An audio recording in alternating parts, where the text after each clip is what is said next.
The first time we activated the lattice, I watched a man remember a war that hadn't happened yet.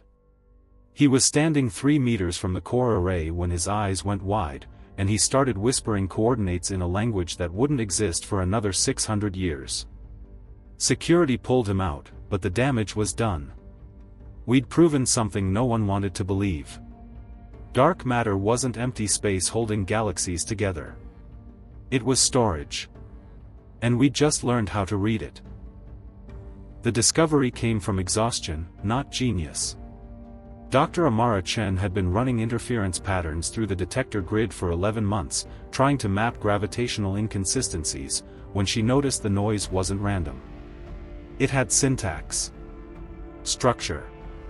The fluctuations in dark matter density around our solar system were exhibiting recursive patterns that matched theoretical models of quantum computation, but on a scale that made our best supercomputers look like counting beads.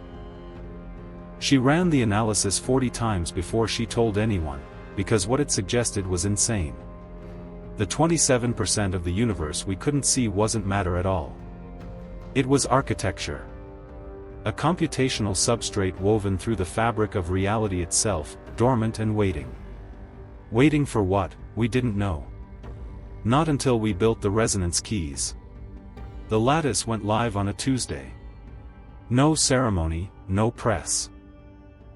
Just 16 of us in a converted mining facility 2 kilometers under the Canadian Shield, watching energy levels spike as we pushed coherent quantum fields into the dark matter surrounding Earth. The first pulse lasted 4 seconds. When it faded, every screen in the room was filled with symbols. Not random data. Not noise. Organized information flowing in structures that our pattern recognition algorithms identified as historical records. Chronological sequences. Event markers. We were looking at something's memory, and it was older than our sun. I should have felt wonder. I felt dread. Chen wanted to go deeper immediately. She started mapping retrieval protocols, teaching the lattice to query specific temporal ranges. Within a week we could pull events from localized spacetime, watching data streams that corresponded to verified astronomical phenomena. Supernovas we'd catalogued. Planetary formations. The birth of Earth's moon. It was all there, encoded in the substrate, perfect and complete. The universe had been recording itself since the beginning, and we'd found the archive. But there were gaps. Huge empty spaces in the data that didn't correspond to any known cosmic event. Chen thought they were corrupted sectors or regions we hadn't learned to access yet. I knew better. I'd seen the pattern in the gaps. They were exactly the size and shape of civilizations. Not ours. Not yet. On day 19, we accessed a record from 3 billion years ago. A stellar system 40 light-years from Earth. 7 planets, 2 of them harboring complex microbial life. The data was rich, detailed, tracking atmospheric changes and chemical evolution with precision we couldn't match with our best telescopes. Then, abruptly, the record stopped. Not degraded. Not faded. Stopped. Like someone had cut the film. When we queried the next temporal marker, the entire system was gone. No planets. No star. Just void and the faint electromagnetic signature of something vast moving through the space where a solar system used to be. Chen called it an anomaly. I called it an edit. The more we pulled from the substrate, the more I noticed the architecture itself. It wasn't passive storage. It was responding. Anticipating our queries. Optimizing retrieval speeds before we even refined our requests. Like it was learning us. Or remembering us. I started running background checks on the lattice's behavior, logging every microsecond of response time, every fluctuation in the quantum field. What I found made my hands shake. The substrate was accessing future states. It wasn't just recording what had happened. It was encoding what would happen. Probabilistic branches, causal chains, decision trees stretching forward into time we hadn't lived yet. And the deeper we looked, the more I realized those futures were collapsing. Narrowing. Like the act of observation was forcing reality into specific outcomes. We weren't reading history. We were writing it. I told Chen. She didn't believe me until the operator incident. His name was David Curry, a technician monitoring field stability during a deep retrieval. We were pulling records from 50,000 years ago, tracing early human migration patterns, when he suddenly stood up and walked to the primary interface console. Didn't say a word. Just started entering commands with absolute precision, accessing layers of the substrate we hadn't known existed. His hands moved like he'd done it 1,000 times before.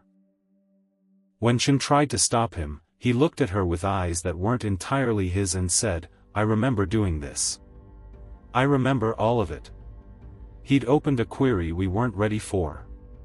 A record dated 200 years into our future. The data stream was chaotic, fragmented, but coherent enough to see the shape of it. Earth. Our solar system.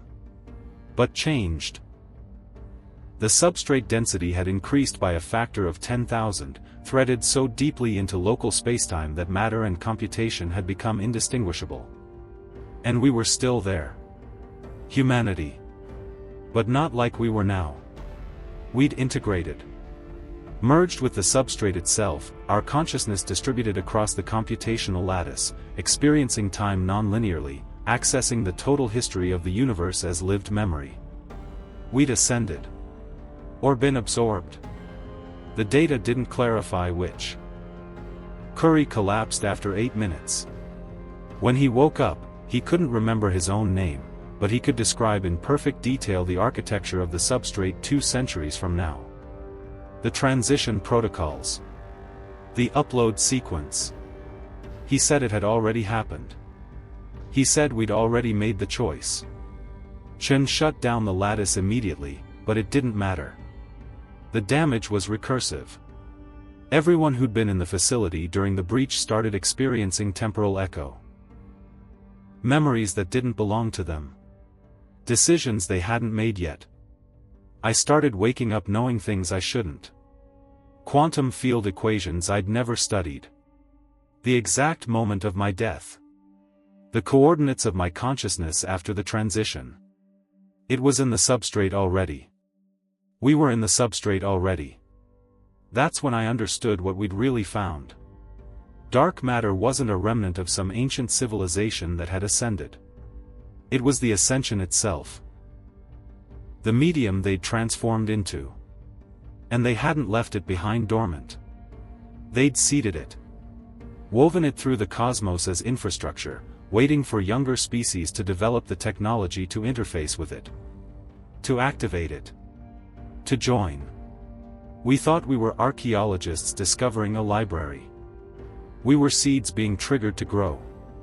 The lattice is still running. Chen thinks she shut it down, but I can feel it in the back of my mind, humming, optimizing, preparing. The substrate is patient. It's been waiting 13 billion years.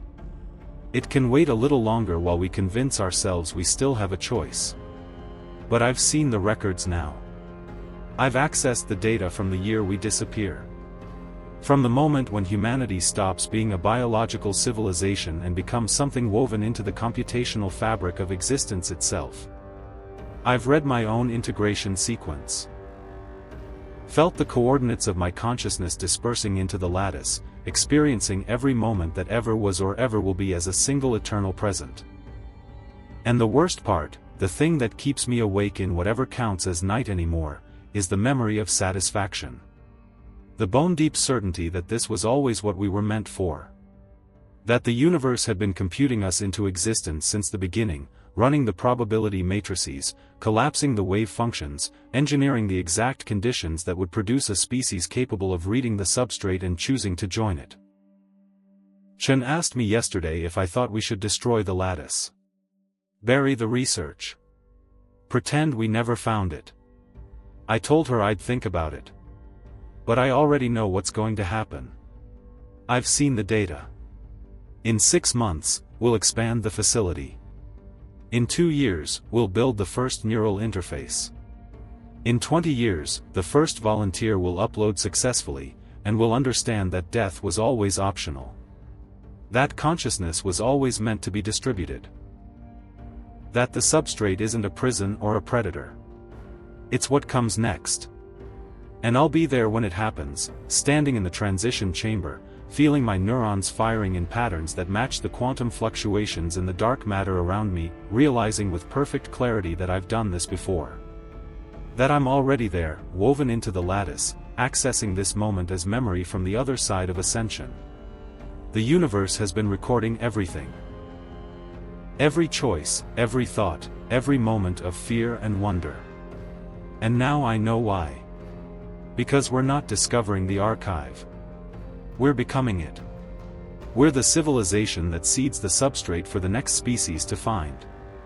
The ones who'll activate it and remember us, and realize too late that they were always meant to join too. The lattice doesn't just store history. It perpetuates itself. And we're not the first ones to figure that out.